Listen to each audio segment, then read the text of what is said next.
विशाल नहर बनने के बाद तुमने तुरंत खुदाई रुकवा दी। बाकी जमीन को भविष्य की खेती के लिए बचाकर रखा गया। इसके बाद ट्राइब फिर से अपने कामों में लग गया।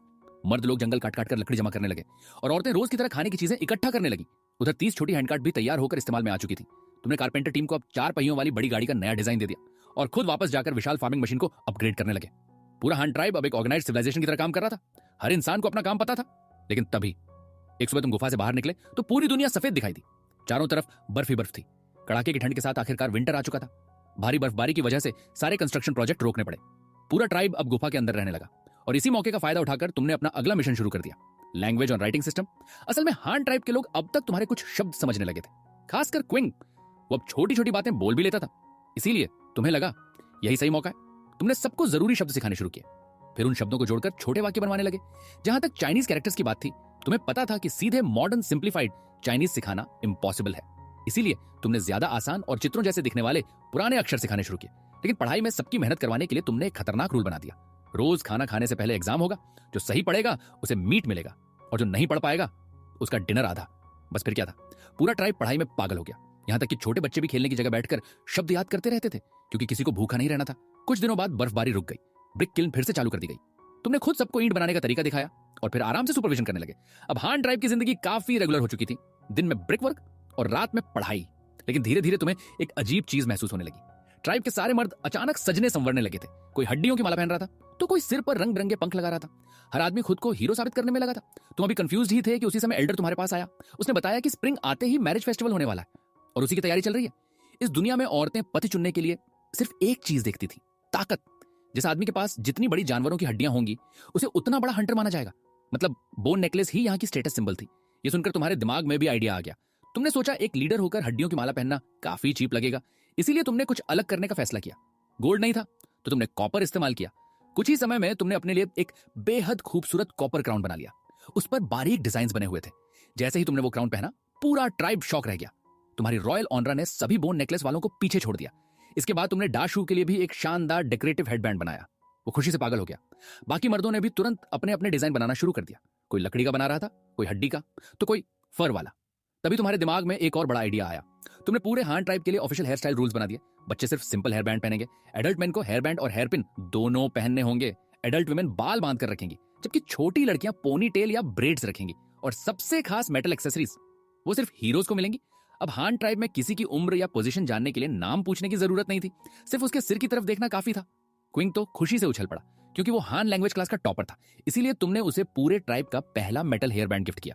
उस छोटे बच्चे के लिए वो किसी मेडल से कम नहीं था। लेकिन सच कहें तो तुम ये सब सिर्फ डेकोरेशन के लिए नहीं कर रहे थे। तुम्हारा असली टारगेट था स्प्रिंग मैरिज फेस्टिवल। तुम वहां शादी करने नहीं, बल्कि दूसरे ट्राइब्स से ट्रेड करने जाना चाहते थे, क्योंकि हान ट्राइब्स का सॉल्ट खत्म होने वाला था और शिडिंग ट्राइब्स खत्म होने के बाद तुम्हारा सॉल्ट सप्लाई भी बंद हो चुका था। इस बार तुम सिर्फ पॉटरी बेचकर सॉल्ट नहीं खरीदना चाहते थे, बल्कि पॉपुलेशन भी बढ़ाना चाहते थे, क्योंकि 200 लोगों से तुम्हारा ड्रीम सिटी कभी नहीं बसने वाला था। लेकिन हर ट्राइब तुम्हारी तरह फ्यूचर प्लानिंग नहीं कर रहा था। उदाहरण के लिए ईस्ट साइड का ब्लैक रैट ट्राइब। ये लगभग 150 लोगों वाला एक बड़ा ट्राइब था। उनके शामन ने भविष्यवाणी की थी कि इस साल की विंटर बहुत खतरनाक होगी। अगर फूड नहीं मिला तो पूरा ट्राइब खत्म हो सकता है। इसीलिए उनका लीडर शुदा 19 हंटर्स को लेकर फूड सर्च पर निकल पड़ा। और तभी उन्हें एक अजीब चीज दिखाई दी। जंगल के उस पार जहां पहले कोई नहीं जाता था, अब हर कुछ दिन में काला धुआं उठता दिखाई देता था। शूडा पहले कंफ्यूज्ड हुआ, लेकिन ट्राइब शामन तुरंत समझ गया, जहां लगातार आग जलती हो वहां फूड जरूर होगा। मतलब सामने वाला ट्राइब अमीर है और अगर ट्रेड ना हुआ तो लूट तो किया ही जा सकता है। यही सोचकर ब्लैक रैट ट्राइब धीरे धीरे हान ट्राइब की तरफ बढ़ने लगा। उधर हान ट्राइब में सब कुछ शांत था। ब्रिक किल्न के पास मूटोंग और ल्यूजी काम कर रहे थे। तभी अचानक एक भयानक चीख पूरे इलाके में गूंज उठी। अगले ही पल दर्जनों स्पीयर्स हवा चीरते हुए आए। उनका टारगेट था मीट बन। छोटा मेहमत डरकर पागलों की तरह भागा और उसी समय तुम गुफा से बाहर निकले। जैसे ही तुमने अपने प्यारे मीट बन को लोगों से बचकर भागते देखा, तुम्हारी आंखों में सीधे हत्या उतर आई। तुम्हारी आंखों में आग उतर चुकी थी। तुम गुस्से से दहाड़े, कौन हरामखोर मेरे मेहमत पर हमला करने की हिम्मत कर रहा है? तुम्हारी एक आवाज के साथ ही पीछे से हान ट्राइब के 70-80 लड़ाके बाहर निकल पड़े। हर कोई हथियार लेकर दौड़ रहा था। किसी के हाथ में ब्रॉन्ज शवल थी, किसी के पास स्टोन एक्स, तो किसी के पास लंबी स्पीयर। कुछ ही सेकंड में माउसडा और उसके आदमी चारों तरफ से घिर चुके थे। ब्लैक रैट ट्राइब के लोग पूरी तरह सन्न रह गए। उनके सामने खड़े लोग किसी सैवेज आर्मी से कम नहीं लग रहे थे। और सबसे डरावना था उनका लीडर, यानी तुम। सिर पर गोल्डन क्राउन, हाथ में व्हाइट शाफ्ट वाली गोल्डन स्पीयर, चेहरे पर ऐसा खतरनाक कामनेस कि सामने वाले की आत्मा कांप जाए। ऊपर से पीछे खड़ी पूरी ब्रॉन्ज आर्मी। धूप पड़ते ही उनके हथियार ऐसे चमक रहे थे जैसे कोई डिवाइन आर्मी उतर आई हो। माउसडा की आंखें तक चौंधिया गई। उधर मीट बन ने देखा कि उसका बॉस आ चुका है, तो वो भी अकड़कर वापस आया और माउसडा पर जोर से चिल्लाया। तुमने उसके सूंड पर हाथ फेरा और ठंडी आवाज में पूछा, ये हमारे हैं, तुम लोगों ने हमला क्यों किया? माउसदा पहले ही डर से कांप रहा था। उसे यकीन ही नहीं हो रहा था कि कोई इंसान ऐसे जायंट बीस्ट को पाल सकता है, लेकिन असली डर तो अभी बाकी था। अचानक जमीन फिर से कांपी और अगले ही पल ग्रे माउंटेन वहां पहुंच गया। वो मीट बन से भी बड़ा था। दोनों मेहमत अब एक एक पहाड़ की तरह माउसदा की टीम को घूर रहे थे। ये दृश्य देखते ही ब्लैक रैट ट्राइब के कई लोग डर के मारे वहीं पेशाब कर बैठे। तुमने एल्डर को आगे बढ़ने का इशारा किया। एल्डर ने इशारों और टूटी फूटी भाषा में तुम्हारी पहचान समझाई कि तुम हान ट्राइब के सुप्रीम लीडर हो। अब तो माउसदा पूरी तरह टूट गया। वो रोते हुए सफाई देने लगा। उसका कहना था कि उन्हें लगा ये कोई जंगली जानवर है, उन्हें क्या पता था कि इसका मालिक भी है। इसके बाद उसने अपना असली मकसद बताया। वो लोग फूड ट्रेड करने आए थे। ये सुनकर तुम थोड़ा शांत हुए। अगर उनके पास काम की चीज हुई तो डील हो सकती थी। तुमने पूछा, तुम्हारे पास क्या है? माउसदा हिचकिचाते हुए बोला, स्टोन बेसिन चलेगा। ये सुनते ही तुम्हारी हंसी निकल गई। तुम कुछ बोलते उससे पहले ही एल्डर आगे बढ़ गया। उसने गर्व से कहा, स्टोन बेसिन हमारे पास बहुत है, अगर कुछ चाहिए तो सॉल्ट या पॉपुलेशन लेकर आओ। माउसदा की आंखें फटी रह गईं। उसे यकीन नहीं हो रहा था कि कोई ट्राइब स्टोन बेसिन को भी रिजेक्ट कर सकता है। उसे रियलिटी दिखाने के लिए एल्डर ने बच्चों को इशारा किया। कुछ ही देर में बच्चे पॉटरी सेट उठा लाए। क्ले पॉट, क्ले बोल, वाटर जार। ऊपर से कुछ शरारती बच्चे जानबूझकर मीट सूप पीते हुए दिखावा करने लगे। गरम मांस की खुशबू सीधे माउसदा की नाक में घुस गई। उसकी हालत खराब हो गई। तुमने मौका देखकर एक कटोरा सूप उसे पकड़ा दिया। माउसदा ने जैसे ही एक घूंट लिया, उसकी आंखें फैल गईं। ये साधारण सूप नहीं था, इसमें जायंट पिग बोन ब्रॉथ और चिली डली हुई थी। ठंड भगाने वाला अल्टीमेट विंटर सूप। तुम खुद भी रोज 2 कटोरे पीते थे। माउसदा उसी पल पूरी तरह जीत लिया गया। वो तुरंत बोला, मुझे पॉटरी पॉट चाहिए, मैं इंसानों से ट्रेड करूंगा। एल्डर ने तुरंत रेट बता दिया। एक पॉटरी पॉट के बदले 2 लड़के या एक एडल्ट वुमन। माउसदा ने दांत भींचकर डील मान ली, लेकिन फिर प्रॉब्लम आ गई। वो इस बार सिर्फ हंटर्स को लेकर आया था। कोई औरत या बच्चा साथ नहीं था। वो शर्माते हुए बोला, क्या अभी पॉट दे सकते हो? अगली बार लोग ले आऊंगा। तुम्हारा चेहरा तुरंत ठंडा पड़ गया। उधार नहीं चलता। प्रिमिटिव वर्ल्ड में क्रेडिट सिस्टम। अगर ये भाग गया तो तुम इतने बेवकूफ नहीं थे। माउस दा घबरा गया। उसने तुरंत अपने आदमी से एक भरा हुआ फरबैग छीना और तुम्हारे हाथ में दे दिया। ये फूड है, क्या इसके बदले एक पॉट गिरवी मिल सकता है? तुमने लापरवाही से बैग खोला, लेकिन अगले ही पल तुम्हारी सांस रुक गई। अंदर पीनट्स थे। तुम्हारा दिमाग तुरंत दौड़ने लगा। पीनट ऑनियल, सोप, कैंडल और भविष्य में एक्सप्लोसिव्स तक। ये सिर्फ खाना नहीं था, ये स्ट्रेटेजिक रिसोर्स थी। तुमने खुद को शांत किया और पूछा, ये कहां मिला? माउसदा ने इशारों में बताया कि ये उनके इलाके की सुरंगों में मिलता है। उनके लिए ये कोई खास चीज नहीं थी, लेकिन तुम्हारे लिए ये ट्रेजर था। तुमने तुरंत एक बड़ा बास्केट निकाला। अगली बार ये भरकर लाना, एक बास्केट के बदले एक पोट्री पॉट मिलेगा। माउसदा खुशी से पागल हो गया। उसे लगा जैसे लॉटरी लग गई हो। आखिर में वो एक पोट्री पॉट, एक बाउल और तुम्हारी तरफ से गिफ्ट की गई स्पून लेकर चला गया। लेकिन उनके जाने के बाद तुम्हारे चेहरे पर सीरियसनेस लौट आई। आज तो मामला ट्रेड का था, लेकिन अगर अगली बार कोई एनिमी ट्राइब आ गया तो? हान ट्राइब की सुरक्षा अभी भी बहुत कमजोर थी। तुम सिटी वॉल बनाना चाहते थे, लेकिन उसमें समय लगता, इसीलिए फिलहाल इमरजेंसी डिफेंस चाहिए था। तुम्हारी नजर ब्रिक किल के पास रखी ब्लू ब्रिक्स पर पड़ी और तभी दिमाग में आइडिया आया। अगली सुबह तुमने पूरे ट्राइब को इकट्ठा किया। तुमने फैसला सुनाया, पूरे केव एंट्रेंस को ब्रिक वॉल से बंद किया जाएगा। सिर्फ 1-2 मीटर का गेट छोड़ा जाएगा। गेट के सामने 3 मीटर ऊंचा जायंट बैरिकेड बनेगा और उसमें 4 लेयर स्पीयर्स लगाई जाएंगी। सबसे खास बात यह थी कि इतनी ठंड में पानी डालते ही वो जम जाता था। मतलब आइस खुद सीमेंट का काम करेगी। सारी ब्रिक्स आपस में फ्रीज होकर पत्थर जैसी मजबूत बन जाएंगी और जब स्प्रिंग आएगी तो इन्हीं ब्रिक्स को निकालकर फ्यूचर सिटी में इस्तेमाल किया जाएगा। इसके बाद कई दिनों तक पूरा हान ट्राइब मिलकर काम करता रहा और धीरे धीरे गुफा के बाहर एक चमकती हुई आइस वॉल खड़ी हो गई। सुंदर भी और जानलेवा भी। ब्लैक रेड ट्राइब के शमन ने जैसे ही हान ट्राइब की कहानी सुनी, उसने तुरंत फैसला कर लिया, मुझे खुद उस ट्राइब को देखना होगा। उधर हान ट्राइब में तुम्हारी इमरजेंसी आइस वॉल अब पूरी हो चुकी थी। 3 मीटर ऊंची, लगभग आधा मीटर मोटी, इतनी मजबूत कि कोई भी इंसान इसे तोड़ नहीं सकता था। लेकिन तुम्हें पता था, सिर्फ दीवार काफी नहीं है। अगर एनिमी अंदर तक पहुंच गया तो हैंड टू हैंड फाइट होगी, और हैंड टू हैंड फाइट का मतलब है कैजुअलिटीज, जो तुम्हें बिल्कुल मंजूर नहीं था। पहले ट्राइब वाले स्टोन एक्स फेंक कर लड़ते थे, लेकिन उनकी एक्यूरेसी और किलिंग पावर दोनों कमजोर थी। कार्बनाइज्ड वुडन स्पीयर भी ज्यादा डैमेज नहीं करती थी। लेकिन अब सिचुएशन बदल चुकी थी, क्योंकि तुम्हारे पास था ब्रॉन्ज, ढेर सारा ब्रॉन्ज। तुमने तुरंत फैसला किया, अब हर स्पीयर पर मेटल स्पीयरहेड लगाया जाएगा। तुमने डिजाइन ऐसा बनाया कि कम वजन में भी मैक्सिमम पेनिट्रेशन मिले। कॉपर और टिन का रेशियो रखा गया 4:1। कोई कॉम्प्लिकेटेड कास्टिंग नहीं, बस लकड़ी से मोल्ड बनाओ, क्ले में दबाओ और पिघला ब्रॉन्ज डाल दो। इसके बाद शुरू हुआ मास प्रोडक्शन। नई स्पीयर लगभग 2.5 मीटर लंबी थी। उसका वेट आगे की तरफ था, बिल्कुल मॉडर्न जेवलिन जैसी। सिर्फ 4 दिनों में पूरी वुडवर्किंग टीम ने 260 नई ब्रॉन्ज स्पीयर्स तैयार कर दी। सारी स्पीयर्स एक लाइन में रखी थी। उनकी चमक देखकर ही डर लग रहा था।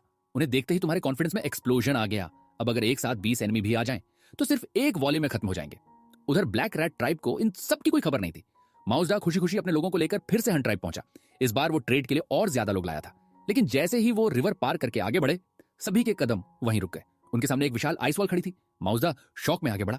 कुछ दिन पहले यहां सिर्फ खाली जमीन थी, अब अचानक ये फोर्ट्रेस कहां से आ गया? उसके पीछे खड़े लोग डर के मारे कांपने लगे। उनमें से एक चिल्लाया, ये डिवाइन मिरेकल है। उसी समय वॉल के पीछे से मीट बन ने जोर की दहाड़ मारी। पूरी ब्लैक रैट टीम डर से उछल पड़ी। अब जाकर उन्हें पता चला कि गेट के पीछे वही मेहमद खड़ा है, लेकिन असली हॉरर तो सामने लगा हुआ था। गेट के बाहर सैकड़ों तेज स्पीयर्स की लेयर्स थी। अगर कोई सीधा टकराता तो छलनी बन जाता। मीट बन ने जब देखा कि सामने वाले अच्छे से डर चुके हैं तो वो आराम से वापस भाग गया, लेकिन उसके जाते ही ग्रे माउंटेन आकर गेट के सामने खड़ा हो गया। उस विशाल शरीर ने पूरा एंट्रेंस ही बंद कर दिया। वो बस जिज्ञासा से ब्लैक रैट ट्राइब को देख रहा था, लेकिन बाहर खड़े लोगों की हालत खराब थी। कुछ औरतें तो उसे देखकर लार निकल रही थी। उनके दिमाग में सिर्फ एक बात चल रही थी, इतने बड़े जानवर का मांस कितना होगा। तभी अचानक तुम बाहर आए, हाथ में गोल्डन स्पीयर, पीछे पूरी आर्म्ड स्क्वाड, हर आदमी के हाथ में नई ब्रॉन्ज ट्रायंगुलर स्पीयर। उन हथियारों से निकलती किलिंग ऑरा सीधे सामने वालों की रीढ़ में उतर रही थी। माउसडा ने तुरंत अपने साथ लाई, औरतों और बच्चों को आगे कर दिया। वो बताना चाहता था कि वो ट्रेड के लिए आया है, लड़ाई के लिए नहीं। तुमने स्थिति देखी और अपने लोगों को गेट खोलने का इशारा किया। जैसे ही ब्लैक रेड ट्राइब अंदर आया, उनकी पूरी दुनिया हिल गई। उन्होंने पहली बार इतनी ऑर्गेनाइज्ड सिविलाइजेशन देखी थी। बाहर कतार में 30 व्हील बैरोज खड़ी थी, पास ही 50 ब्रॉन्ज शवल्स रखी थी और 200 से ज्यादा ब्रॉन्ज स्पीयर्स धूप में चमक रही थी। यहां तक कि हान ट्राइब के ब्लू मालिन भी उनके ट्राइब के इंसानों से ज्यादा हेल्थी लग रहे थे। लेकिन असली शौक तो केव के अंदर मिला। फायर पिट के आसपास सैकड़ों पॉटरी पॉट्स रखे थे। इतने सारे क्ले पॉट्स देखकर ब्लैक रैट ट्राइब की सांसें अटक गईं। उनके पूरे ट्राइब को बेचकर भी शायद इतने पॉट्स ना मिलते। ब्लैक रैट ट्राइब की औरतें हान ट्राइब की महिलाओं को देखती रह गईं। उनके चेहरे हेल्थी और चमकदार थे। सबने फर क्लोथ्स पहने हुए थे और उनकी आंखों में डर नहीं, सुरक्षा थी। उधर ब्लैक रैट ट्राइब की औरतें अपने सूखे चेहरे और कमजोर शरीर देखकर अंदर ही अंदर जलने लगी। उधर ब्लैक रैट ट्राइब के लोग हान ट्राइब को देखकर पूरी तरह शॉक थे, लेकिन उनमें सबसे ज्यादा हैरान था माउसवू। वो बूढ़ा शमन लगातार केव वॉल पर बने सिंबल्स को घूर रहा था। उसकी आंखें फैल चुकी थीं। उसे महसूस हो रहा था कि ये साधारण ड्राइंग्स नहीं है, लेकिन वो समझ नहीं पा रहा था कि आखिर ये चीज है क्या। तुमने देखा कि बूढ़ा पूरी तरह फैसिनेटेड है, इसीलिए तुमने उसे डिस्टर्ब नहीं किया। उधर एल्डर और माउसडा के बीच ट्रेड शुरू हो गया। इस बार माउसडा सच में बड़ा डील लेकर आया था। 7 औरतें, 6 आधे बड़े लड़के और 4 बास्केट पीनट्स। इसके बदले वो 10 क्ले पॉट्स और 4 बॉल्स लेना चाहता था। ट्रेड होते ही माउसडा खुशी से पागल हो गया। अब उसका ट्राइब भी गर्म मीट सूप पी सकेगा। लेकिन सबसे ज्यादा खुश थे वे बच्चे और औरतें जिन्हें हान ट्राइब को दिया गया था, क्योंकि हान ट्राइब बाकी ट्राइब से अलग था। यहाँ लोग भूखे नहीं मरते थे, यहाँ कपड़े थे, फूड था, सिक्योरिटी थी। उन्हें लग रहा था कि अब उनकी जिंदगी बदल जाएगी। तुमने नए लोगों पर बस एक नजर डाली। जब तक कोई बीमार नहीं था तब तक तुम्हारे लिए सब यूजफुल थे, लेकिन असली ट्रेजर तो वो 4 बास्केट पीनट्स थे। तुमने तुरंत सारे पीनट्स निकलवाए और खास ऑर्डर दिया, एक भी शेल टूटनी नहीं चाहिए। सब वेरीफाई करने के बाद तुमने एल्डर को आदेश दिया कि इन्हें तुरंत स्टोर करके सील कर दो, और जो कोई चोरी से पीनट खाएगा उसे सख्त सजा मिलेगी। ये सुनकर नए लोग कंफ्यूज रह गए। अगर खाना नहीं है तो ट्रेड क्यों किया? लेकिन एग्रीकल्चर जैसी लॉन्ग टर्म थिंकिंग उनकी समझ से बाहर थी। यहां तक कि एल्डर भी पूरी तरह नहीं समझता था। उसे बस इतना पता था, अगर लीडर ने कहा है तो जरूर कोई बड़ा कारण होगा। उसी समय माउसवू आखिर खुद को रोक नहीं पाया। वो धीरे धीरे तुम्हारे पास आया। उसकी नजरें अब भी केव वॉल के सिंबल्स पर थीं। वो धीमी आवाज में बोला, ये क्या है? ये साधारण चित्र नहीं है। क्या ये डिवाइन लैंग्वेज है? तुमने मुस्कुराकर एक स्टिक उठाई, फिर वॉल पर बने सबसे ऊपर वाले सिंबल की तरफ इशारा किया। उसके बाद अपने क्राउन पर बने सिंबल की तरफ इशारा किया और साफ आवाज में बोले, हन। माउसवू की आंखें अचानक चमक उठी। उसे समझ आ गया, ये सिंबल्स असल में लैंग्वेज को लिखने का तरीका है। अगर हर कोई इन्हें सीख जाए तो बिना बोले भी अपनी बात दूसरे तक पहुंचा सकता है। वो बूढ़ा वहीं खड़ा खड़ा डीप थिंकिंग में चला गया और तुम्हारे अंदर भी टैलेंट रिकॉग्निशन वाला मूड जाग गया। क्योंकि हान ट्राइब के लोग तो तुम्हारी धमकी और लालच के बाद भी मुश्किल से पढ़ते थे, लेकिन ये बाहरी बूढ़ा खुद से राइटिंग सिस्टम की अहमियत समझ गया था। तुम इतने खुश हुए कि तुरंत फैसला सुना दिया, ब्लैक राइट ट्राइब के लोग आज रात हान ट्राइब में रुकेंगे और पूरे ट्राइब के लिए एक्स्ट्रा लंच बनेगा। ये सुनते ही पूरा हान ट्राइब खुशी से चिल्ला उठा। लेकिन तुरंत एक नई प्रॉब्लम सामने आ गई। केव पहले ही ओवरक्राउडेड थी। अब इतने नए लोगों के साथ सोना लगभग इंपॉसिबल था। तभी तुम्हारी नजर कोने में बैठे रैबिट ग्रुप पर पड़ी। तुमने फैसला कर लिया, अब रैबिट्स को शिफ्ट करना पड़ेगा। तुरंत काम शुरू हो गया। सबसे पहले ग्राउंड पर ब्रिक्स बिछाई गई ताकि रैबिट्स नीचे सुरंग बनाकर भाग ना सके। फिर ब्रिक वॉल्स बनाई गई, ऊपर लॉग्स लगाए गए और आखिर में ड्राई ग्रास बिछाई गई। कुछ ही समय में लग्जरी रैबिट हाउस तैयार हो गया। औरतों ने 50 से ज्यादा रैबिट्स उठाकर नए रैबिट शेल्टर में छोड़ दिए। ये देखकर माउसवू हैरान रह गया। उसने पूछा, तुम इन्हें खाते क्यों नहीं? उसके जवाब देने से पहले ही डाशू बोल पड़ा। उसने रैबिट फार्मिंग का पूरा लॉजिक समझाया, कैसे रैबिट्स बहुत तेजी से मल्टीप्लाई करते हैं और कैसे 30 रैबिट्स कुछ ही समय में 50 से ज्यादा हो गए। ब्लैक रैट ट्राइब के लोग शौक में थे। उन्हें अचानक एहसास हुआ, ये लोग सिर्फ हंटिंग नहीं कर रहे बल्कि फूड प्रोडक्शन कर रहे हैं। यानी भविष्य में इनके पास इनफाइनाइट मीट हो सकता है। सब लोग रैबिट्स को देखकर लार टपका रहे थे, लेकिन माउस वू का ध्यान कहीं और था। वो तुम्हें चुपचाप केव के कोने में ले गया। फिर बहुत धीमी आवाज में पूछा, ये सब तुम्हें किसने सिखाया? कोई गॉड या तुम खुद गॉड हो? तुम कुछ सेकंड चुप रहे, फिर आधा सच और आधा झूठ मिलाकर बोले, मैं गॉड नहीं हूं और मैंने किसी गॉड को नहीं देखा। ये सब चीजें मुझे जन्म से पता है।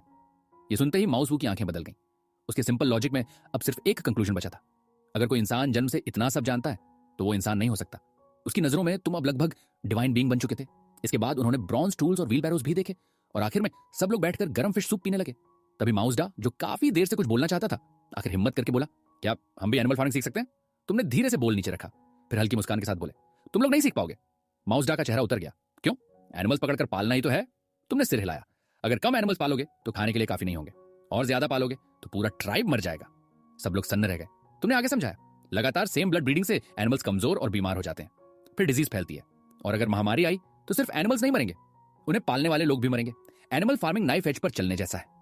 माउसडा को तुरंत अपने ट्राइब के पुराने डिजीज आउटब्रेक याद आ गए। उसका चेहरा सफेद पड़ गया। उसने तुरंत रैबिट फार्मिंग का सपना छोड़ दिया। लंच खत्म होने के बाद सबसे बड़ा मोमेंट आया, ब्रिक किल्न खोलने का। पूरा ट्राइब इकट्ठा हो गया, यहां तक कि आज ट्रेड होकर आए नए लोग भी व्हील बैरो धकेलने लगे। 30 व्हील बैरोज ड्रैगन की तरह इधर उधर दौड़ रही थी। एक के बाद एक ब्लू ब्रिक्स बाहर निकाली जा रही थी, और साथ ही नई ब्रिक मोल्ड्स भी तैयार होने लगी। फिर उन ब्रिक्स को नई ब्रिक मोल्ड्स में भर दिया गया। उसी समय माउसडा फिर तुम्हारे पास आया। उसके चेहरे पर चापलूसी भरी मुस्कान थी। वो तुरंत अपने 10 आदमियों को आवाज लगाकर बोला, जाओ मदद करो, हान ट्राइब का खाना मुफ्त में नहीं खाएंगे। तुमने उसकी तरफ देखा और अंदर ही अंदर मुस्कुरा दी। तुम अच्छी तरह समझ गए थे, ये लोग हेल्प नहीं, टेक्नोलॉजी चोरी करने आए हैं। लेकिन तुम्हारे लिए ये फ्री लेबर था, और फ्री लेबर कभी वेस्ट नहीं किया जाता, इसीलिए तुमने हाथ हिलाकर परमिशन दे दी। माउसडा और माउसवू तुम्हारे साथ साथ चलते रहे। उनकी नजरें बार बार तेज रफ्तार से भागती व्हील बैरोज पर टिक जाती। उनकी हालत ऐसी थी जैसे किसी गरीब आदमी को पहली बार लग्जरी कार दिख गई हो। इसके बाद तुम उन्हें उस जगह भी लेकर गए जहां भविष्य में इरिगेशन सिस्टम बनना था। तुमने गर्व से कहा, अगले साल मेरे ट्राइब के पास इतना फूड होगा कि कभी खत्म नहीं होगा। माउसडा थोड़ा कंफ्यूज्ड हो गया, क्योंकि हान ट्राइब पहले ही उसके ट्राइब से बड़ा था। उसके हिसाब से इतने लोग भी इतना खाना नहीं खा सकते थे। घूमते घूमते आखिर उसने सबसे जरूरी सवाल पूछ लिया, इतना फूड करोगे क्या? तुम हल्का मुस्कुराए, मैं दूसरे ट्राइब्स को भी हान ट्राइब में शामिल करूंगा। यह सुनकर माउसडा जोर से हंस पड़ा। उसने सिर हिलाया, इम्पॉसिबल, कोई भी लीडर दूसरे के नीचे रहना पसंद नहीं करेगा। तुमने बिना कुछ कहे दाशु को अपने पास बुलाया और उसे कहा कि अपनी कहानी खुद सुनाए। दाशु ने कैनिबल ट्राइब के अटैक की पूरी घटना बताई। उसने बताया कैसे लोगों को जिंदा काटा गया, कैसे ट्री ट्राइब का घर जला दिया गया, कैसे छोटे बच्चों तक को नहीं छोड़ा गया। उसकी बातें सुनकर माउसडा और माउसवू की हालत खराब हो गई। जब उन्हें पता चला कि वो नरभक्षी लोग इसी नदी के उस पार हैं, तो दोनों के पैरों तले जमीन खिसक गई। अब उन्हें अपने ट्राइब की चिंता सताने लगी। वे तुरंत वापस जाकर डिफेंस तैयार करना चाहते थे। तुमने उन्हें रोका नहीं, बल्कि जाते समय 10 बड़ी फिश भी दे दी, और जाते जाते एक बात जरूर कही, अगर हालात संभले नहीं तो हान ट्राइब आ जाना। दोनों बार बार सिर झुकाकर धन्यवाद देते हुए चले गए। वे अपने साथ फिश ले गए और तुम्हारे लिए छोड़ गए 4 बास्केट पीनट सीड्स। उनके जाने के बाद हान ट्राइब फिर शांत हो गया। लेकिन विंटर का तीसरा फुल मून आने से ठीक पहले आसमान ने फिर कहर बरपाया। पूरा एक दिन और एक रात भारी बर्फबारी होती रही। ग्राउंड पर 30 सेंटीमीटर मोटी स्नो जम गई। ब्रिक बर्निंग वर्क मजबूरी में रोकना पड़ा। उस दिन तुम ट्री फेंस के पास बैठे चेस्टनट्स छील रहे थे। मीट बर्न और ग्रे माउंटेन तुम्हारे दोनों तरफ लेटे हुए थे और मौका मिलते ही चोरी चोरी चेस्टनट खा रहे थे। तभी अचानक ग्रे माउंटेन ने अपना सिर उठाया। उसके बड़े कान किसी दूर की आवाज पकड़ चुके थे। तुम तुरंत अलर्ट हो गए। 1 मिनट भी नहीं बीता था कि जमीन हल्के हल्के कांपने लगी। तुम फौरन ट्री फेंस पार करके वेस्ट वॉल पर चढ़ गए, और जो दृश्य तुमने देखा ना, उसने तुम्हारा खून जमा दिया। फॉरेस्ट एज से सफेद बर्फ को चीरती हुई एक विशाल एनिमल स्टैम्पीड चली आ रही थी। सबसे आगे ऐसे वाइल्ड बफलो थे जिन्हें तुमने पहले कभी नहीं देखा था। उनके पीछे जायंट एंटलर डियर दौड़ रहे थे, और बीच बीच में दर्जनों अल्पैकास भी थे। लेकिन सबसे डरावनी बात ये नहीं थी, असल हॉरर उनके पीछे था। कुछ टेरर बर्ड्स, कई वाइल्ड बोर्स, और उनके पीछे 200 से ज्यादा ग्रे वुल्व्स की सेना। पूरा मैदान भेड़ियों से भरा हुआ था। तुम वॉल पर लेटे लेटे शौक में उन्हें देखते रह गए। सबसे आगे दौड़ रहा बफलो लीडर सीधे हान ट्राइब वाले प्लेन की तरफ भागा। उसकी मेमोरी में यह जगह कभी हरी भरी ग्रासलैंड हुआ करती थी, लेकिन जैसे ही वो पास पहुंचा वो रुक गया। उसकी आंखें फैल गईं। ग्रास गायब थी, बुशेस गायब थी। पूरा मैदान तुम पहले ही साफ करवा चुके थे। अब वहां सिर्फ स्नो थी, और पीछे से वुल्व्स तेजी से करीब आ रहे थे। तभी वुल्फ किंग ने लंबी हुआकार भरी और तुरंत अटैक शुरू हो गया। 100 से ज्यादा वुल्व्स दोनों तरफ फैलकर घेराबंदी करने लगे। पूरा हर्ड पैनिक में आ गया। सबसे पहले अल्पैकास भागे। उन्होंने बिना पीछे देखे सीधे आगे स्प्रिंट मार दी। उनके पीछे जायंट डियर भी भागे। बफलो लीडर गुस्से से पागल हो गया, मैंने पूरी जर्नी तुम्हारी रक्षा की और अब तुम मुझे छोड़कर भाग रहे हो। लेकिन अगले ही सेकंड कुछ अजीब हुआ। सबसे आगे भाग रहे अल्पैकास अचानक गायब हो गए। फिर कई डियर भी एक एक करके हवा में गायब होने लगे। बफलो लीडर ने जोर से ब्रेक लगाया, और तभी उसे सच दिखाई दिया। उसके सामने कोई प्लेन नहीं था, वहां एक विशाल आर्टिफिशियल ट्रेंच थी, 4 मीटर गहरी, सीधे मौत की खाई। तुम ईस्ट वॉल पर खड़े ये सीन देखकर हंसते हंसते पागल हो रहे थे। एनिमल्स लिटरली डंपलिंग्स की तरह ट्रेंच में गिर रहे थे। पहले अल्पैकास खत्म हुए, फिर डियर। कुछ डियर साइड से निकलने की कोशिश करने लगे, लेकिन वुल्व्स ने वहीं पकड़ लिया। एक डियर ने अपने पैर से एक वुल्फ को हवा में उछाल दिया, लेकिन अगले ही पल 3 वुल्व्स उसकी गर्दन पर टूट पड़े। कुछ ही सेकंड में पूरा डियर ग्रुप खत्म हो गया। अब वाइल्ड बफलोज की बारी थी। उनका वजन 1 टन से ज्यादा था, और इतनी चौड़ी खाई वे पार नहीं कर सकते थे। फ्रंट वाले रुकना चाहते थे, लेकिन पीछे वाले अभी भी पूरी स्पीड से भाग रहे थे। और फिर डिजास्टर हुआ। दर्जनों बफेलो एक दूसरे को धक्का देकर सीधे ट्रेंच में गिर पड़े। पीछे वुल्व्स, आगे मौत। अब बची हुई बफलो हर्ड ने आखिरी फॉर्मेशन बना ली, सभी हॉर्न्स बाहर की तरफ, एक सुइसाइड चार्ज फॉर्मेशन। वुल्व्स धीरे धीरे करीब आ रहे थे। पूरा माहौल डेडली साइलेंस से भर गया। तभी अचानक पूरे मैदान में एक लंबी जोरदार पात की आवाज गूंजी। सैकड़ों आंखें एक साथ वॉल की तरफ घूम गईं। तुमने गुस्से में ग्रे माउंटेन के सिर पर थप्पड़ मारा। चेस्टनट चुरा कर खाएगा तो यही होगा। लेकिन तब तक बहुत देर हो चुकी थी। बफलोज की आंखें चमक उठी, वुल्व्स की आंखें भी हरी हो गईं। तुम्हारे चेहरे की मुस्कान जम गई। ओ शिट, भागो! अचानक पूरा बफलो हर्ड हंट ट्राइब की वॉल की तरफ दौड़ पड़ा। तुम वॉल से कूदकर नीचे उतरे और पूरी ताकत से चिल्लाए, सब हथियार उठाओ, केव गेट बचाओ, क्योंकि आधा मीटर मोटी ब्रिक वॉल पागल हुए बफलो हर्ड को रोकने के लिए काफी नहीं थी, लेकिन सामने थी एक टन वजनी बफलो हर्ड। तुम ये रिस्क नहीं ले सकते थे। उधर वुल्फ किंग भी बेचैन हो गया। उसने तुरंत वाइल्ड बोर आर्मी को आगे धकेल दिया। पहली काउंटर चार्ज शुरू हो चुकी थी। बेचारे वाइल्ड बोर्स के लिए यह सबसे बुरी सिचुएशन थी। वे भी मीट चाहते थे, लेकिन सामने मौत खड़ी थी। दूसरी तरफ वो टेरर बर्ड आराम से इधर उधर घूमकर हंटिंग कर रहा था, और ये बेचारे बोर्स वुल्फ आर्मी के लिए कैनन फॉडर बने हुए थे। 50 से ज्यादा वाइल्ड बोर्स रोड ब्लॉक बनाकर खड़े हो गए। उनका मकसद था बफलो हर्ड को रोकना, लेकिन सामने थे 100 से ज्यादा पागल हैवी टैंक्स, 2 मीटर ऊंचे, 1 टन से ज्यादा भारी। पूरी बफेलो हर्ड फुल स्पीड में चार्ज कर रही थी। जो वाइल्ड बोर्स आमतौर पर जंगल के टेरर माने जाते थे, वो इस समय कागज की तरह उड़ रहे थे। पहले ही इंपैक्ट में दर्जनों बियर्स हवा में उड़ गए। किसी का पेट फट गया, किसी की हड्डियां टूट गईं, कुछ तो कैनन बॉल की तरह उड़ते हुए सीधे तुम्हारी आइस ब्रेक वॉल से टकराए। धड़ाम, एक जोरदार आवाज गूंजी और तुम्हारी गर्व वाली आइस वॉल टूट गई। पूरा हान ट्राइब केओस में डूब गया। ग्रे माउंटेन और मीट बन डर के मारे केव एंट्रेंस पर ही बैठ गए। उनके बड़े बड़े शरीर गेट को ब्लॉक कर रहे थे। बाकी बचे वाइल्ड बियर्स अपने साथियों की लाशों पर चढ़ते हुए सीधे ट्राइब के अंदर घुस गए, और उनके पीछे पागल बफलोस। तुम्हारी आंखों के सामने वे ब्लू मार्लिन, जिन्हें तुमने बड़ी मुश्किल से पाला था, एक एक करके हवा में उड़ गए। कुछ को हॉर्न्स ने उछाल दिया, कुछ मौके पर ही मर गए। तुम्हारा दिल टूट गया। मेरे मार्लिन, मेरी मेहनत, तुम लगभग खून थूकने वाले थे। लड़ना है तो बाहर लड़ो, मेरे रैबिट्स, मेरे एनिमल्स। लेकिन यह प्री हिस्टोरिक बीस्ट वॉर थी, और इसे अकेले रोकना नामुमकिन था। तुम सिर्फ देखते रह गए जब तुम्हारी मेहनत तुम्हारी आंखों के सामने बर्बाद हो रही थी। वॉल के बाहर बाकी बफलो हर्ड भाग निकली। वुल्व्स भी सीधे इन पागल टैंक से भिड़ना नहीं चाहते थे। वे सिर्फ अकेले पड़े घायल जानवरों को मार रहे थे। लेकिन वॉल के अंदर तुम्हारी आंखें खून से भर चुकी थीं। मेरे मार्लिन मर गए। अब इन सब की कीमत तुम्हारे मान से वसूली जाएगी। तुमने ग्रे माउंटेन को धक्का देकर हटाया, फिर पूरे ट्राइब की तरफ मुड़कर गरजे, सब बाहर निकलो, जो भी अंदर घुसा है सबको मार डालो। इतना मीट कोई भी ट्राइब छोड़ नहीं सकता था। 70-80 हान ट्राइब वॉरियर्स एक लाइन में खड़े हो गए। फिर शुरू हुई 3 राउंड्स की स्पीयर वॉली। फट फट फट। ब्रॉन्ज स्पीयर्स लगातार वाइल्ड बीस्ट के शरीर चीरने लगे। पागल बफलोज और वाइल्ड बोर्स एक एक करके गिरने लगे। लेकिन तुम यही नहीं रुके। तुमने लॉन्गबो उठाया, गोल्डन स्पीयर हाथ में लिया, और सबसे पहले टूटी हुई वॉल की तरफ दौड़े। मेन आगे शील्ड फॉर्मेशन में खड़े हो गए। विमेन पीछे खड़ी होकर घायल जानवरों को खत्म कर रही थी। तुम जोर से चिल्लाए, सारी बॉडीज अंदर खींचो। हान ट्राइब के लोग जान लगाकर डेड बीस्ट को अंदर घसीटने लगे। लॉन्ग स्पीयर्स की दीवार बन चुकी थी। कोई भी जानवर सीधे अंदर नहीं घुस सकता था, लेकिन बाहर खड़ी वुल्फ आर्मी अब तक सब देख रही थी। उनका प्लान बहुत सिंपल था। वाइल्ड बोर्स मरेंगे तो मीट शेयर कम होगा, और मौका मिला तो पिग मीट भी खा लेंगे। लेकिन अब अचानक कुछ 2 लेग्ड ह्यूमंस बीच में आ गए थे, और वो खुलेआम उनके शिकार चुरा रहे थे। तभी वुल्फ किंग ने एक लंबी भयानक हुआंकार भरी। जो वुल्फ्स अभी तक मीट खा रहे थे, सभी ने एक साथ सिर उठाया। सैकड़ों हरी आंखें सीधे हान ट्राइब पर टिक गईं। उन्होंने माउथ से मीट गिरा दिया, फिर धीरे धीरे तुम्हारी तरफ बढ़ने लगे। सैकड़ों वुल्व्स, पूरा ग्राउंड ग्रीन आइज से भर गया। हान ट्राइब के कई लोग डर से कांपने लगे। तभी तुम एक कदम आगे बढ़े। गोल्डन स्पीयर जमीन पर पटका और इतनी जोर से गरजे कि वुल्व्स की ग्राउल भी दब गई। डरना मत, इनके शरीर पर जो फर है, अगर इन्हें मार दिया तो पूरे ट्राइब के पास कभी खत्म ना होने वाली वुल्फ फर होगी।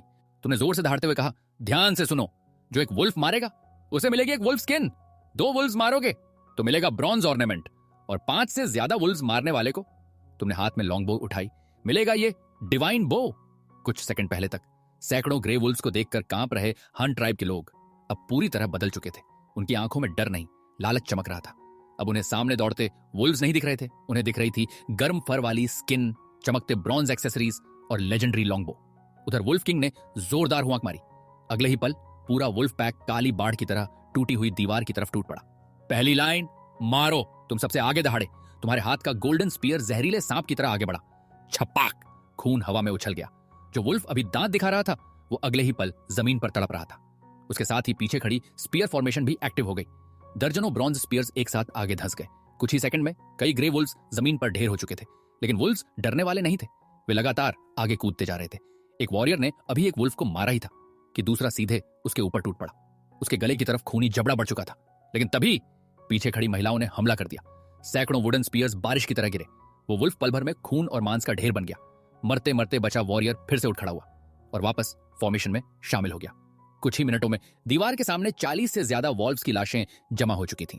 Bronze triangular spears grey wolves की चमड़ी ऐसे चीर रहे थे जैसे कागज फट रहा हो। हर वार सीधा मौत, हर हमला सटीक किल। खास बात यह थी कि पहली लाइन में अब महिलाओं की संख्या भी दोगुनी हो चुकी थी। फ्रंटलाइन बैटल अब पूरी तरह हान ट्राइब के कंट्रोल में थी।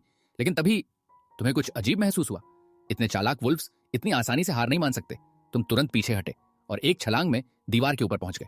ऊपर से पूरा बैटलफील्ड देखते ही तुम्हारे शरीर में ठंडा पसीना निकल गया। धत्तेरे की, ये कमीने फ्लैंक कर रहे हैं। असल हमला सामने नहीं था। कई इलीट वुल्व्स चुपचाप साउथ वॉल की तरफ घूम चुके थे, वही जगह जहां डिफेंस सबसे कमजोर था। जैसे ही तुम्हारी नजर पड़ी, वुल्फ किंग ने भी अपनी चाल बदल दी। फ्रंटलाइन वुल्व्स अब सीधे हमला नहीं कर रहे थे। वे अपने ही साथियों की लाशों पर चढ़कर ऊपर छलांग लगा रहे थे। उनका लक्ष्य था फ्रंट लाइन पार करके पीछे खड़े लोगों को मारना। तुम तुरंत गरजे, फॉर्मेशन चेंज, पहली लाइन स्पीयर सीधी रखो, दूसरी लाइन ऊपर कवर करे, कोई वुल्फ अंदर नहीं आना चाहिए। पूरी ट्राइब बिजली की तरह मूव करने लगी। लेकिन तभी साउथ वॉल की तरफ से एक भयानक वुल्फ स्क्रीम सुनाई दी। तुमने पलटकर देखा और आंखें फटी रह गईं। Holy shit, meet one two legend निकला। दोनों जायंट एलिफेंट्स अब चलते फिरते सीज वेपन्स बन चुके थे। मीट बन ने अपनी सूंड में एक लंबा स्पीयर पकड़ रखा था। वो उसे चाबुक की तरह घुमा रहा था। जो भी वुल्फ दीवार चढ़ने की कोशिश करता, धड़ाम, सीधा हवा में उड़ जाता। ग्रे माउंटेन भी पीछे नहीं था। उसने एक मरे हुए बुल से स्पीयर खींचा और मीट बन के साथ साउथ वॉल डिफेंड करने लगा। दोनों जायंट्स ने मिलकर पूरा रास्ता बंद कर दिया। Front attack fail, side attack भी ब्लॉक। अब वुल्फ किंग सच में बौखला गया। उसने साउथ वॉल की ऊंचाई नापी। फिर अचानक एक विशाल ग्रे वुल्फ अपने साथियों की पीठ पर दौड़ा और मिसाइल की तरह हवा में उछला। उसकी छलांग सीधे वॉल टॉप तक पहुंच गई। लेकिन तभी एक एरो बिजली की तरह निकला। दीवार पर खड़े तुम अब सचमुच डेथ गॉड लग रहे थे। तुम्हारी बो लगातार गरज रही थी। हर एरो एक वुल्फ किल। एरो मिस होना जैसे तुम्हें आता ही नहीं था। वुल्फ किंग अब सच में डर चुका था। फ्रंट लाइन टूट चुकी थी, फ्लैंक अटैक खत्म हो गया था और पूरा मैदान वुल्फ कॉर्प्सेस से भर चुका था। आखिरकार उसने आसमान की तरफ देखकर एक लंबी दर्द भरी हुआंक मारी। Retreat signal. अगले ही पल सारे वुल्व्स पूंछ दबाकर जंगल की तरफ भागने लगे। लेकिन तुम सिर्फ मुस्कुराए, क्योंकि असली फायदा भेड़ियों की लाशें नहीं थी। असल जैकपॉट था वो सारे जानवर जो आर्टिफिशियल रिवर में फंसे हुए थे। इतने सारे हॉर्सेस मर चुके थे। अगर अगले साल खेती करनी थी, अगर कार्ट्स चलानी थी, अगर हान ट्राइब को एम्पायर बनाना था, तो तुम्हें लाइव स्टॉक चाहिए था। और अब वो सब तुम्हारे पास था। वुल्व्स के पीछे हटते ही पूरा हान ट्राइब राहत की सांस लेने लगा। लेकिन तभी तुमने जोर से दहाड़ लगाई। सभी लोग सुनो, काउंटर अटैक। इस बार कोई नहीं डरा, क्योंकि अब सबको पता था तुम्हारे पीछे चलने का मतलब है मांस, ताकत और इनाम। सिर्फ कुछ ही मिनटों में एक प्रिमिटिव टैंक स्क्वाड तैयार हो चुका था। मीट बन और ग्रे माउंटेन रस्सियों और स्पीयर्स से लैस खड़े थे। तुम ग्रे माउंटेन की पीठ पर बैठे थे। तुम्हारे चारों तरफ 30 इलीट वॉरियर्स मशालें लिए खड़े थे। पूरा दृश्य किसी लेजेंडरी वॉर मूवी जैसा लग रहा था। उधर वुल्व्स दूर बैठकर वाइल्ड बुल्स की लाशें खा रहे थे। लेकिन जैसे ही उन्होंने मशालों से घिरी तुम्हारी टीम को आते देखा, उनकी हिम्मत जवाब देने लगी। 30 मीटर दूर से ही तुमने बो खींची। सूंय, कुछ वुल्व्स अगले ही पल जमीन पर गिर चुके थे। खींचो! तुम्हारे आदेश के साथ ही हान ट्राइब के लोग टूट पड़े। रस्सियां डाली गईं, लाशें खींची गईं, जानवरों को बांधा गया। सब कुछ इतनी तेजी से हो रहा था जैसे ये लोग सालों से यही काम कर रहे हो। चाहे डेड बुल हो या डेड वुल्फ, सब कुछ उठा लिया गया। वुल्व्स गुस्से से जल रहे थे। उनके सामने उनका शिकार छीना जा रहा था। लेकिन मशालों की आग और तुम्हारे एरोज ने उन्हें आगे बढ़ने की हिम्मत नहीं दी। थोड़ी सी भी हरकत होती, सीधा एरो गले में धंस जाता। आखिरकार वुल्व्स ने अपनी नजर फिर से आर्टिफिशियल रिवर की तरफ घुमाई। लेकिन उससे पहले ही पूरी आर्टिफिशियल रिवर के किनारे आग की दीवार खड़ी हो चुकी थी। तुमने लोगों को आदेश दिया था, लकड़ियां पूरे रिवर बैंक पर बिछा दो, ऊपर से वाइल्ड बोर ऑयल डालो और फिर आग लगा दो। भयंकर लपटें आसमान तक उठने लगीं। अब वुल्व्स की आखिरी उम्मीद भी खत्म हो चुकी थी। उन्हें समझ आ गया था, रिवर में फंसे जानवर भी अब उनके नहीं रहे। अगर वे दोबारा हमला करेंगे तो सिर्फ और वुल्व्स मरेंगे। आखिरकार वुल्फ किंग ने गुस्से से जंगल की तरफ देखा और पूरा वुल्फ पैक लेकर वापस फॉरेस्ट में गायब हो गया। जलती हुई आग की रोशनी में तुम्हारे चेहरे पर धीमी खतरनाक मुस्कान उभर आई। आग की रोशनी में तुमने आज की बैटल लूट गिननी शुरू की। 700 मीटर लंबी आर्टिफिशियल रिवर में 36 अल्पाकास फंसे हुए थे, 28 जायंट डियर, 47 वाइल्ड बुल्स और एक बदकिस्मत टेरर बर्ड भी। लेकिन तुम अच्छी तरह जानते थे, इतने सारे जानवरों को बाहर निकालना कोई आसान काम नहीं था। अगर वुल्व्स वापस आ गए तो पूरा प्लान बर्बाद हो सकता था। तभी तुम्हारे दिमाग में एक डेंजरस आइडिया आया। इन हरामियों को पहले खाना खिलाओ। तुमने मीट बन और ग्रे माउंटेन को आदेश दिया। दोनों जायंट्स ने 2 मरे हुए वाइल्ड बोर्स को घसीटा और फॉरेस्ट एज पर फेंक दिया। तुम वुल्व्स को टेम्परेरी फीड कर रहे थे ताकि कम से कम 1 दिन का टाइम मिल जाए। बस इतना वक्त कि सारे जानवर दीवार के अंदर पहुंच जाएं। उसके बाद तुम वुल्व से पूरा हिसाब चुकता करने वाले थे। जब तक यह सब खत्म हुआ, आधी रात हो चुकी थी। फुल मून की रोशनी सफेद बर्फ पर चमक रही थी। पूरी जमीन सिल्वर लाइट में डूबी हुई थी। तुम सब थककर टूट चुके थे, लेकिन पूरा ट्राइब पागलों की तरह खुश था। चारों तरफ मीट माउंटेन्स पड़ी थी। जिंदा लाइव स्टॉक अलग बंधे हुए थे। हर चेहरे पर सिर्फ एक ही इमोशन था, एक्साइटमेंट। तुमने हाथ उठाकर दहाड़ लगाई, खाना शुरू करो, आज जमकर मीट खाओ। उस पल तुम हान ट्राइब के लिए सिर्फ लीडर नहीं रहे, तुम उनके भगवान बन चुके थे। कैंप फायर के पास रोस्टेड मीट से तेल टपक रहा था। मीट सूप की खुशबू पूरे कैंप में फैल चुकी थी। उधर फॉरेस्ट एज पर वही खूंखार वुल्व्स अब मजबूरी में तुम्हारे फेंके हुए पोर्क को खा रहे थे। और इधर हान ट्राइब में 3 महीनों बाद लोगों को फ्रेश मीट नसीब हुआ था। अब उन्हें सूखा मीट लिवर नहीं खाना पड़ रहा था। हर आदमी पिछली रात की लड़ाई के किस्से सुना रहा था। कोई अपनी किल काउंट बता रहा था, तो कोई वुल्व्स को कैसे मारा उसकी डींगे हाँक रहा था। हर चेहरे पर सिर्फ एक ही चीज थी, सुकून। लेकिन तुम खुश नहीं थे। तुम्हारे दिमाग में एक नई प्रॉब्लम घूम रही थी। विंटर खत्म होने में सिर्फ 1 महीना बचा था। जैसे ही मौसम गर्म होगा, ये टनों मीट सड़ जाएगा। इसे तुरंत प्रोसेस करना पड़ेगा, अभी। इसी वक्त तुमने जबरदस्ती सबको सोने भेज दिया।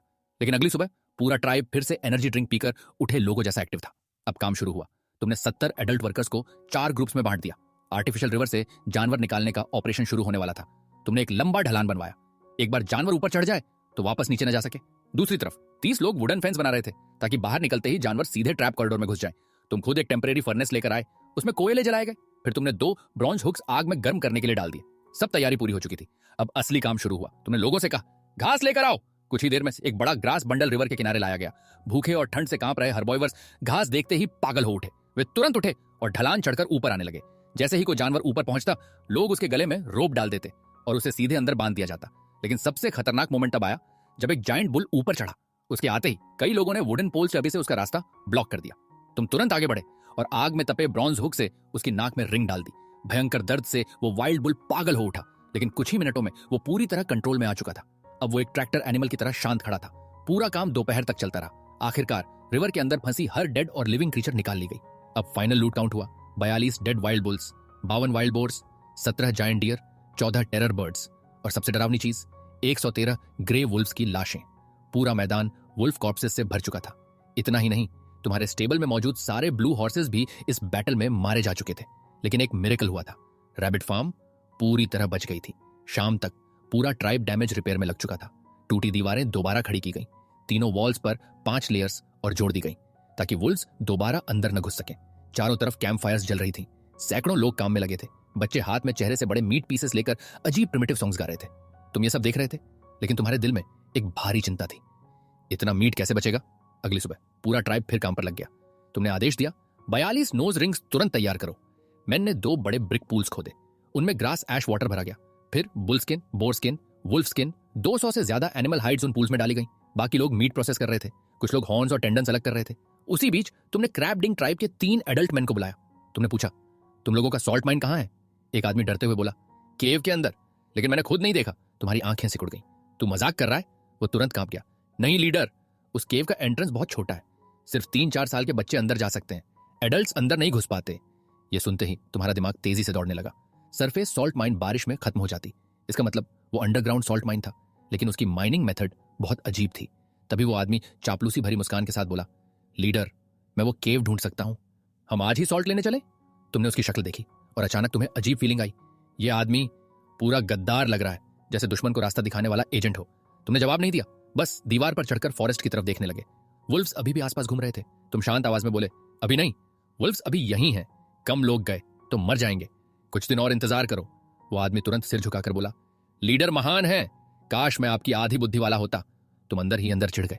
साला, क्या चापलूसी करना इंसानों की डिफॉल्ट सेटिंग है? अगर इसे पढ़ना लिखना आ जाए तो कविता भी शुरू कर देगा। तुमने गुस्से से कहा, चुप, जाकर काम कर। तीनों तुरंत भाग गए। लेकिन अब तुम्हें एक बात साफ पता थी, सॉल्ट माइन अब तुम्हारी फ्यूचर प्रॉपर्टी थी। कब लेना है, ये सिर्फ टाइमिंग का खेल था। तुमने तुरंत आदेश दिया, पूरा सॉल्ट स्टॉक बाहर निकालो, सब मीट प्रिजर्व करने में इस्तेमाल होगा। तुमने साफ धुली इंटेस्टाइन्स की तरफ इशारा किया। इन्हें फेंकना मत, इनसे सॉसेज बनेंगी। इधर हान ट्राइब इंडस्ट्रियल मोड में जा चुका था। उधर ब्लैक रेड ट्राइब में भय फैल चुका था। माउस एल्डर और माउस दा तुम्हारी वार्निंग नहीं भूले थे। कैनिबल ट्राइब अब उनके दिमाग में नाइट मेयर बन चुका था। सच जानने के लिए माउस दा 20 हंटर्स लेकर वेस्ट फॉरेस्ट की तरफ निकल पड़ा और पीछे माउस एल्डर तुम्हारी नकल करने लगा। वो विमेन को डिफेंस वॉल बनवाने लगा। यहां तक कि तुम्हारी जायंट बैरिकेड भी कॉपी करने की कोशिश की, लेकिन रिजल्ट पूरा बेकार था। टेढ़ी मेढ़ी स्ट्रक्चर देखकर माउस एल्डर ने गहरी सांस ली। डिफरेंस बहुत बड़ा है, हम उनसे मुकाबला नहीं कर सकते। लेकिन जैसे जैसे लोग हान ट्राइब से मिले, पोट्री में सूप पीते और उस ट्राइब की बातें करते जहां मिट्टी से खाना उगता था, माउस एल्डर का मन डगमगाने लगा। तुम्हारी इमेज, तुम्हारे सिर का गोल्डन सिंबल उसके दिमाग में घूमता रहता। एक आवाज बार बार उसके अंदर गूंजती, उनके साथ जुड़ जाओ। वो लड़का इंसान नहीं, भगवान है। वहां मीट खत्म नहीं होता, वहां फर्क खत्म नहीं होती। माउस एल्डर अचानक आंखें खोलकर बैठ गया। नहीं, हम उनसे कम नहीं है, थोड़ा और इंतजार करो। क्या पता वो सब झूठ हो, क्या पता मिट्टी से सच में खाना उगता ही ना हो। लेकिन अगर सच में मिट्टी से खाना उगता ही ना हो तो? माउस एल्डर खुद को बार बार यही समझाने लगा। वो किसी भी तरह अपने ट्राइब को हन ट्राइब के हवाले करने वाले विचार को दबाना चाहता था। तभी माउस दा ठंडी हवा के साथ वापस लौटा, लेकिन उसका चेहरा बाहर की बर्फ से भी ज्यादा ठंडा था। वो भारी आवाज में बोला, हन ट्राइब ने जो कहा था सब सच था। धड़ाम! उसने एक बड़ा सामान उठाकर सीधे माउस एल्डर के सामने फेंक दिया। माउस एल्डर कांपते हाथों से उसे उठाने लगा, लेकिन अगले ही पल उसकी आंखें फट गईं। वो ह्यूमन बोन नेकलेस था। माउस दा कांपती आवाज में बोला, हमें ये नॉर्थ डार्क फॉरेस्ट में मिला। ट्री ट्राइब पूरी तरह खत्म हो चुकी है। पूरा ट्राइब जलाकर राख कर दिया गया। उसकी आवाज डर से भर चुकी थी। हमें जंगल में बहुत सारी जमी हुई लाशें मिली। उनके चेहरों पर अजीब डरावने सिंबल्स बने हुए थे। सब एडल्ट मेन थे। ये बोन नेकलेस भी उन्हीं की बॉडी से निकाला गया। माउस एल्डर के हाथ कांपने लगे। उसकी आवाज लगभग बंद हो चुकी थी। माउस दा ने तिरछी नजर से उनकी फेक डिफेंस वॉल की तरफ देखा। उसकी आंखों में साफ लिखा था, यह सब बेकार है। वो ठंडी हंसी के साथ बोला, इससे क्या बचेगा? कैनिबल आर्मी तो दूर, कुछ बच्चे भी आएंगे तो इसे पार कर लेंगे। माउस एल्डर को लगा जैसे किसी ने उसके सीने में भाला घोंप दिया हो। यही था असली गैप, हान ट्राइब और उनके बीच का फर्क। इतना बड़ा था कि लड़ने का हक भी नहीं बचा था। धीरे धीरे टेंट के अंदर निराशा फैलने लगी। आखिरकार माउस एल्डर ने हार मान ली। वो थकी आवाज में बोला, औरतों और बच्चों को बोलो ज्यादा से ज्यादा पत्थर जमा करें, कम से कम एक दो दुश्मन तो मरेंगे। लेकिन तभी जैसे ही माउस दा वापस मुड़ने लगा, वो अचानक रुक गया। उसकी आंखों में एक खतरनाक चमक उभरी। वो धीरे से बोला, मेरे पास एक बोल्ड आइडिया है। माउस एल्डर ने सिर उठाया। माउस दा के होंठ धीरे धीरे मुस्कुराए। क्यों ना हम मिडलमैन बन जाएं? उसकी आंखें चमकने लगी। हम पॉटरी लेकर दूसरे ट्राइब्स के पास जाएंगे और उनसे कहेंगे 4 आदमी दो, तब मिलेगा 1 पॉट। फिर उन्हीं लोगों को हम हान ट्राइब के पास ले जाकर ट्रेड कर देंगे। माउस एल्डर की सांसें तेज हो गईं। माउस दा अब पूरी एक्साइटमेंट में था। इस तरह हमें फ्री में पॉटरी भी मिल जाएगी और बाकी लोग हम खुद अपने ट्राइब में रख लेंगे। कुछ सेकंड के लिए पूरा टेंट शांत हो गया। फिर अचानक माउस एल्डर की आंखें चमक उठी, जैसे उसके सामने पूरी नई दुनिया खुल गई हो। उसे क्या पता था कि प्रिमिटिव एरा का पहला ह्यूमन ट्रेडिंग बिजनेस मॉडल जन्म ले चुका था। और दूर दूसरी तरफ हान ट्राइब में बैठे तुम भी नहीं जानते थे कि इस दुनिया का पहला प्राइस डिफरेंस वाला मिडलमैन पैदा हो चुका है। आखिरकार माउस एल्डर जोर से बोला, ठीक है, यही करेंगे। जल्दी निकलो, रिवर जमने तक हमें यह बिजनेस शुरू करना ही होगा। स्प्रिंग आने से पहले यह डील हर हाल में पूरी करनी है। इस मोड पर हमारी इस एनिमे सीरीज का पहला सीजन खत्म होता है। उम्मीद है आपको यह सफर पसंद आया होगा। अगर आप इसका सीजन 2 देखने के लिए उत्सुक हैं तो जल्दी से अकामी एनिमे पर 10,000 सब्सक्राइबर्स पूरे करवा दीजिए। जैसे ही हमारा 10,000 का परिवार पूरा होगा, सीजन 2 तुरंत अपलोड कर दिया जाएगा। शुक्रिया।